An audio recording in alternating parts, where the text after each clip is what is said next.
کی راہ میں جو رکاوٹ بنتی ہو، یعنی ان سے لڑنے کی راہ میں جو رکاوٹ بنتی ہے، یہ صفات بیان کرنے کے بعد ارشاد ہوا لا تقم فیہ ابدا، خبردار ایسی مسجد میں قیام نہ کرنا، نماز نہ پڑھنا، بلکہ اس کو گرانے کا حکم دیا۔ اب وہ کون سی مسجد ہے کہ جس کے اندر قیام کرنا ہے، جس میں کھڑا ہونا ہے؟ لا مسجد اسست علی التقوی، جس مسجد کی بنیاد تقوی پر وہ ہے مسجد، ورنہ تو وہ مسجد زراعہ ہے۔ یہاں میں پھر اجازت چاہتے ہوئے ایک جملہ کہوں گا کہ ہمارے ہاں امام بارگاہوں میں، مسجدوں میں، سنگتوں میں، انجمنوں میں، ٹرسٹوں میں جھگڑا، لڑائی، الجھنیں ہیں، اس کا ایک ہی سبب ہے۔ ہمارے یہاں سے مراد جب ظاہر ہے، میں تو اپنی بات کروں گا نا، کسی اور بھی کروں گا تو وہ ناراض ہو جائے گا، میں اپنے قوم کی بات کروں گا۔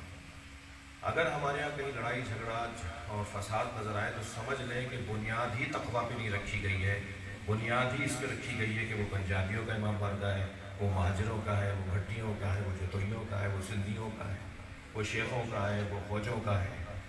جب بنیاد ہی غیر تقویٰ ہو، یعنی تقویٰ سے ہٹ کرو تو لڑائیاں تو نہیں، جھگڑے تو ہونے۔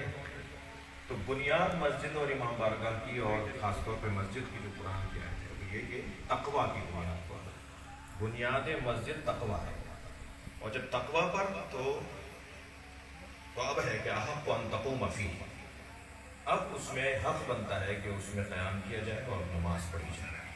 ہم اس مبارک موقع پر سب سے پہلے دعا گو ہیں جناب محترم ملک ریاض حسین صاحب، ان کے فرزند، ان کی جو یہاں کی ٹیم ہے، خاص طور پر شبر نقوی صاحب جو لاہور سے ہیں، شبر نقوی صاحب جو اسلام آباد سے ہیں، اور اسی طرح جو ہمارے احباب جو یہاں کی مینجمنٹ میں ہیں، ان سب کے لیے دعا گو ہیں۔ اور میں دعائیہ کلمات کے لیے مولانا محمد حسین اکبر صاحب کو مائک دوں گا، بس یہ کہہ کر کہ اس کی آج بہترین ایک رسم کی ادائیگی ہوئی ہے، اور اللہ نے ملک ریاض صاحب کو اور ان کی ٹیم کو، خاص طور پر ان کے ادارے کو مالی توفیقات سے نوازا ہے، تو انشاءاللہ کل سے ہی مجھے بتایا گیا کہ کام شروع ہو جائے گا، اور انشاءاللہ بہت جلد ہم اس کی اوپننگ میں بھی کی خبر سنیں گے، اور انشاءاللہ جو موجود ہوگا وہ اس میں حاضری بھی دے گا۔ میں گزارش کروں گا جناب مولانا محمد حسین اکبر صاحب سے کہ وہ دعائیہ کلمات سے نوازیں۔ بسم اللہ الرحمن الرحیم۔ جیسا کہ برادر مکرم جناب علامہ حافظ تاجدار صاحب نے فرمایا، مومنین تشریف فرما ہے۔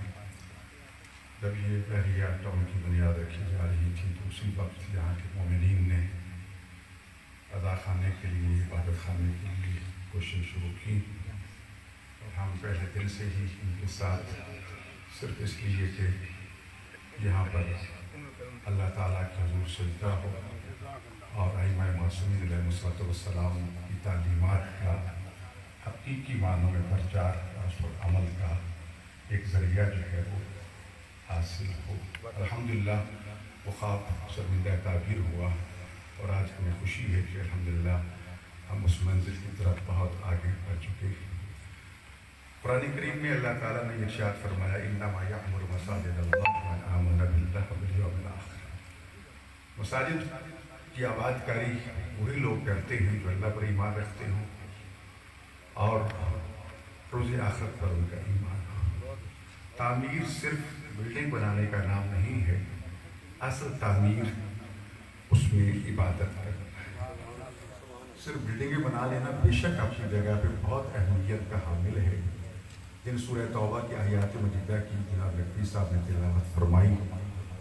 رسول اکرم صلی اللہ علیہ وسلم جب ہجرت فرما کے مکہ مکرمہ سے مدینہ منورہ بستی قباء میں تشریف فرما ہوئے، اس لیے کہ جناب امیر المومنین علی بن ابی طالب علیہ السلام کفار کی امانات ان کے حوالے کر کر فاطمیات کو ساتھ لے کر مدینہ منورہ میں پیچھے پہنچ جائیں، ان کے انتظار میں 3-4 دن وہاں قیام کیا، لیکن 3-4 دنوں میں بھی آپ نے ایک لمحہ ضائع کیے بغیر سب سے پہلا کام جو کیا وہ تعمیر مسجد کا کام تھا، جو آج تک پیغام ہے مسلمانوں کے لیے کہ بستیاں بعد میں بساؤ، مسجد پہلے بناؤ۔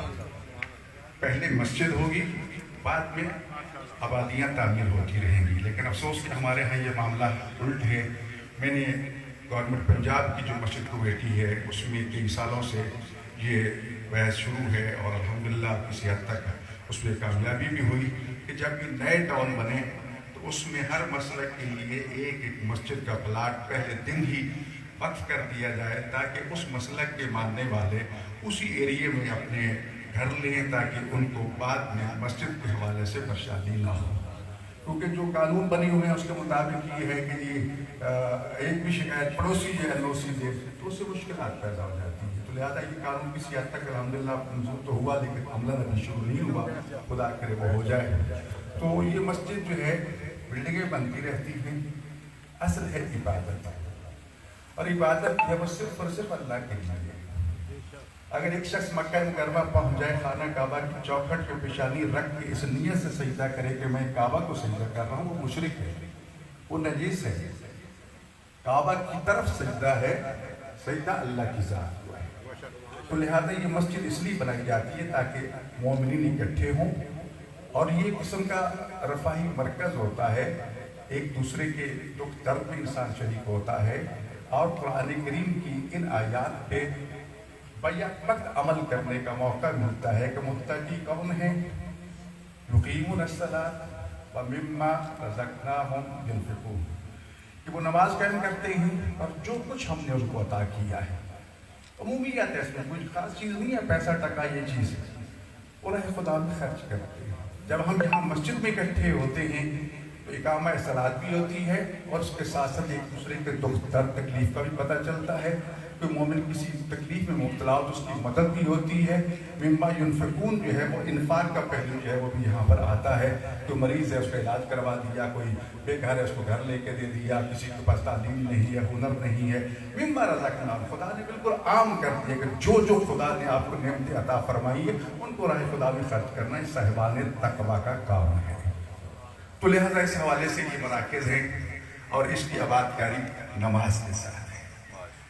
وگرنہ حدیث میں یہ بھی موجود ہے کہ تین چیزیں جو ہیں روز قیامت اللہ کے حضور شکایت کریں گی, اور ان کی شکایت کو سنا جائے گا. اس کے مقابلے میں جن کی شکایت کی جا رہی ہے وہ نہیں سنی جائے گی.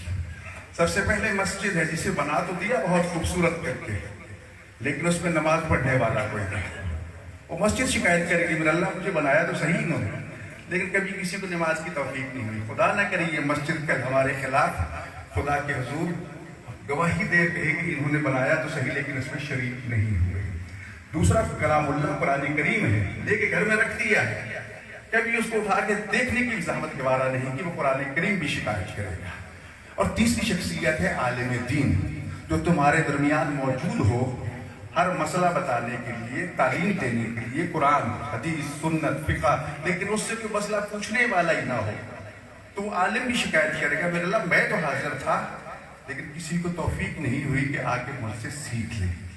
آپ کچھ نصیب ہیں کہ حافظ صاحب جیسی شخصیت آپ کو مل گئی. ان سے دین سیکھیے, قرآن سیکھیے, احکام سیکھیے. مسجد کی آباد کاری قرآن کی تلاوت کے ساتھ ہے, نمازوں کے ساتھ ہے.